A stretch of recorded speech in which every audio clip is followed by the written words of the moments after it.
नमस्कार साथियों, स्वागत है आपका आपके अपने YouTube चैनल अडानिया एजुकेशन एकेडमी आसिन पर। तो एक बिग अपडेट आप सभी के लिए, कक्षा 9 और कक्षा 10 के विद्यार्थियों के लिए और अध्यापकों के लिए जो इन कक्षाओं को पढ़ाते हैं उनके लिए। एनसीईआरटी ने 2024 में जो सिलेबस है उसमें कुछ कटौती की है। जैसा कि आपने थंबनेल में देख ही चुके हो कि सिलेबस में कुछ बदलाव किया है, उसके बारे में बात करेंगे। क्या-क्या हट गया है, क्या-क्या रहा है, उसको लेकर बात करने वाले हैं। मुख्य रूप से अपन यहाँ पर बात करने जा रहे हैं साइंस और मैथ के बारे में कि साइंस के अंदर कौन से टॉपिक कटे हैं, कौन से मैथ के अंदर कटे हैं। इसके अलावा मैं आपको एंड में ये भी बताऊंगा कि बाकी सब्जेक्ट का आप कैसे पता कर सकते हो कि कौन से सब्जेक्ट में कौन-कौन से टॉपिक, कौन-कौन से चैप्टर हटे हैं। सारी डिटेल में बात करेंगे, सभी के बारे में बात करेंगे भी कहां से आप ये सारा पता कर सकते हो। चलिए यहां पर बात करते हैं अपन। देखिए, एनसीईआरटी ने जो सिलेबस से कम किया है उसके पीछे एनसीईआरटी का अपना एक तर्क है ना? वो क्या बात कहता है एनसीईआरटी जो है, क्या संस्था जो है, क्या आधार उन्होंने रखा है सिलेबस को कम करने का, उसको लेकर भी बात करेंगे अपन। देखिए, एनसीईआरटी ने बताया है कि क्या उन्होंने कारण दिया है कि हमने सिलेबस जो है उसमें जो कटौती की है उसके पीछे आधार क्या है कि कोविड-19 महामारी को देखते हुए विद्यार्थियों के ऊपर से पाठ्य सामग्री का बोझ कम करना क्या है, अनिवार्य है। राष्ट्रीय शिक्षा नीति 2020 जो है ना, वो भी कहती है कि विद्यार्थियों के लिए पाठ्य सामग्री का बोझ कम करने और रचनात्मक नजरिए से अनुभवात्मक अधिगम के अवसर प्रदान करने पर जोर दिया गया है ना। यानी कि क्रिएटिविटी पर फोकस किया गया है ना, कि बच्चों की क्रिएटिविटी के ऊपर फोकस किया गया कि सिलेबस ऐसा होना चाहिए जिसमें बच्चों की क्रिएटिविटी को क्या दिया जाए, बढ़ावा दिया जाए। फिर उन्होंने कारण बताया। देखिए, एक ही कक्षा में अलग अलग विषयों में समान पाठ्य सामग्री का होना, यानी मान लो कि कुछ टॉपिक ऐसे थे जो सिमिलर थे, है ना, कहीं ना कहीं टॉपिक क्या थे, सेम थे, इसलिए उनको हटा दिया गया है। या फिर कुछ टॉपिक ऐसे जो कक्षा 9 में है तो उनको कक्षा 10 में नहीं रखा है, कक्षा 10 में रखा है तो कक्षा 9 में नहीं रखा है। यानी कहीं ना कहीं टॉपिक जो है, अगर यार कुछ टॉपिक जो बच्चे ने 11वीं में या सॉरी 9th क्लास के अंदर पढ़ लिया, उसको 10th में पढ़ने की कहां जरूरत है? या तो उसको 10th में रखा गया या फिर 9th में रखा गया, सिमिलर टॉपिक तो उसको हटा दिया गया है। फिर बात की उन्होंने पाठ्य सामग्री की कठिनता के स्तर का उच्च होना, है ना, कि सामग्री जो है, कुछ टॉपिक जो है थोड़े हार्ड है ना, कक्षा 10 में उनको नहीं होना चाहिए, उनको कक्षा 11 में होना चाहिए, गलती से उनको कक्षा 10 में रख दिया गया है। तो उन्होंने कहा कि कठिनाई अगर मान लो टॉपिक थोड़े ज्यादा हार्ड है तो उसको हटा दिया गया है। ठीक है। विद्यार्थियों के लिए सहज सुलभ पाठ्य सामग्री का होना, जिससे शिक्षकों के अधिक हस्तक्षेप के बिना वे खुद से सहपाठियों के साथ पारस्परिक रूप से सीख सकते हो। कहा कि टॉपिक ऐसे रखे गए कि उसमें टीचर की जरूरत नहीं पड़े बच्चे को, है ना, वो अपने दोस्तों के साथ डिस्कस कर सकता है। ऐसा सिलेबस रखने की कोशिश की गई है कि टीचर की कम से कम जो है आवश्यकता पड़े। फिर वर्तमान संदर्भ में अप्रासंगिक अथवा पुरानी अप्रचलित पाठ्य सामग्री का होना। उसने कहा कि सिलेबस बहुत टाइम हो गया यार, दुनिया बहुत आगे बढ़ गई है, सिलेबस पुराना है ना, तो नया सिलेबस भी जोड़ने की तैयारी में एनसीईआरटी है, ये तो कंफर्म है ना। सिलेबस कम किया है तो भाई जोड़ा भी तो जाएगा, सिलेबस जोड़ा भी जाएगा ना। सिलेबस कम किया है तो अभी नहीं जुड़ रहा है, हालांकि 1-2 साल में कहीं ना कहीं सिलेबस जो है, नया सिलेबस जोड़ा जाएगा, ये कंफर्म है। ठीक है, चलिए बात करते हैं कौन कौन से हटा है। सबसे पहले बात करते हैं कक्षा 9 के बारे में बात कर लेते हैं, है ना। कक्षा 9 जो है साइंस के बारे में बात कर लेते हैं भाई, कौन कौन से। देखिए, चैप्टर पहला जो है ना, बॉक्स आइटम, यानी आप किताब में देखोगे ना तो बॉक्स बना हुआ है, ये भी जानिए ऐसे लिखा हुआ है ना। तो बॉक्स आइटम प्लाज्मा है, बीईसी बोस आइंस्टीन कंडेंसेट, है ना, बॉक्स जो बना हुआ है उस बॉक्स में ये जो मैटर लिखा हुआ है उसको हटा दिया गया है। एनसीईआरटी ने पेज नंबर भी बताया है भैया, भाई पेज नंबर 11 के ऊपर ये मैटर है, उसको हम हटा रहे हैं, है ना, ये भी इन्होंने बताया है। फिर चैप्टर 12 जो सॉरी चैप्टर 2 जो है, क्या हमारे आसपास के पदार्थ शुद्ध हैं, उसमें क्या क्या हटाया, इसमें देखो लगभग बहुत कुछ हटा दिया। देखिए, है ना, यहाँ पर मिश्रण के घटकों का पृथक्करण, है ना, डाई को नीले तो काली स्याही से पृथक कैसे कर सकते हैं, दूध से क्रीम को अलग कैसे करेंगे, दो घुलनशील द्रव के मिश्रण को अलग कैसे करेंगे, नमक और कपूर के मिश्रण को अलग कैसे करेंगे, है ना, काली स्याही जो है उसके बारे में, वायु से गैसों का पृथक्करण कैसे कर सकते हैं, इसको हटाया गया है। देखिए, फिर आता है चैप्टर नंबर 3, इसमें मोल संकल्पना जो हटा दिया गया है। ठीक है।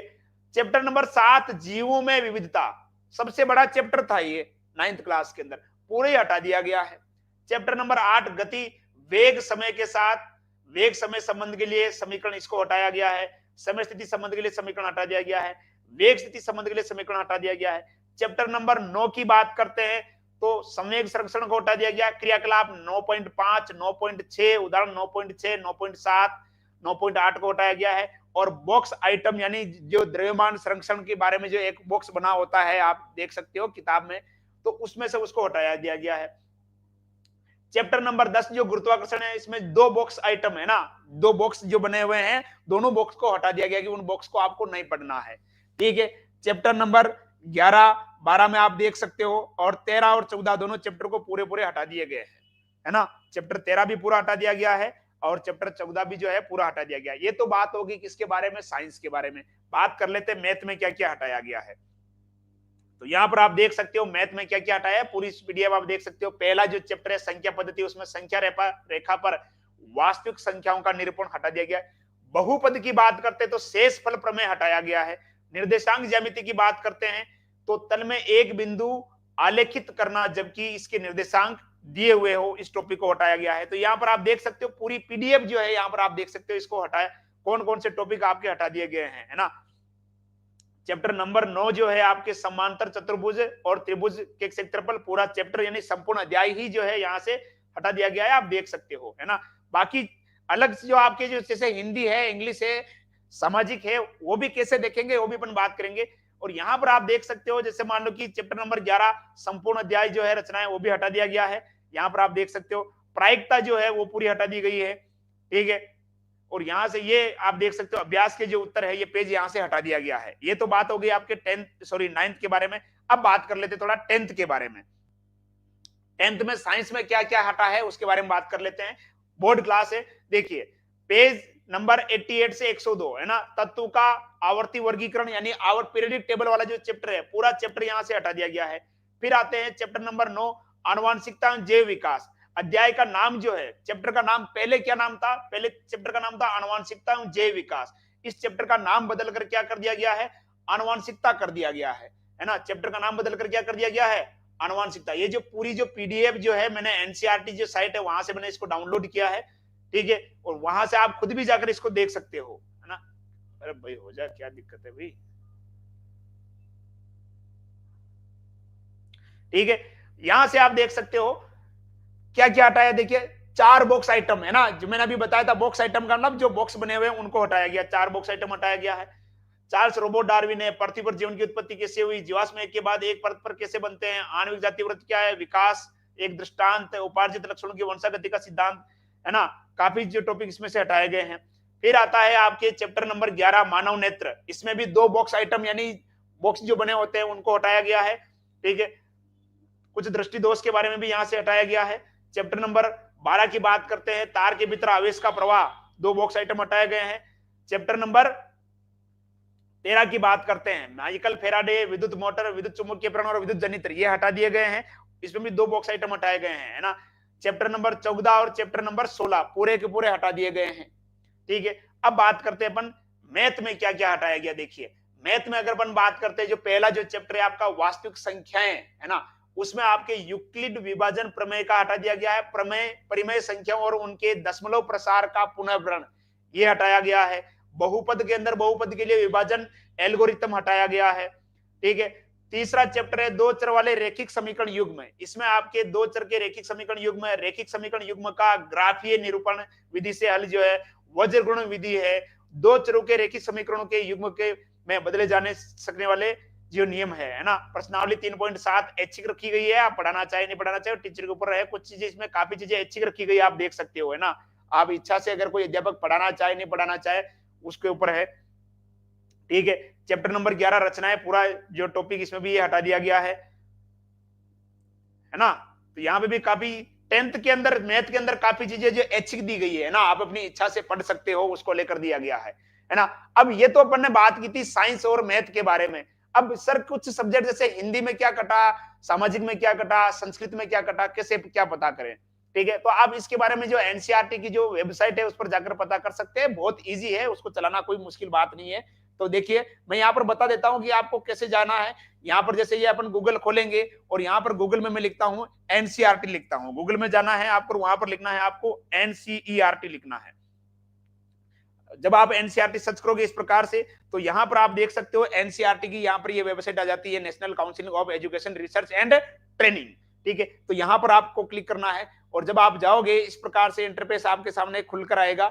यहां से आपको इसको क्रॉस कर देना है G20 वाला, और उसके बाद आपको नीचे की तरफ जाना है। जब आप नीचे की तरफ जाओगे तो यहां पर आप देख सकते हो, यहां पर आ रहा है टेक्स्ट बुक, यहां पर आप देख सकते हो, ठीक है। जब आप टेक्स्ट बुक पे क्लिक करोगे तो कुछ इस प्रकार से आपके सामने खुल के आएगा, और यहां पर आपको जाना है ई बुक्स में, है ना। ये ई बुक्स में आप जाओगे, और ई बुक्स में जाने के बाद ये कुछ इस प्रकार से यहाँ पर आप देख सकते हो पीडीएफ क्लास 1 से 12, है ना।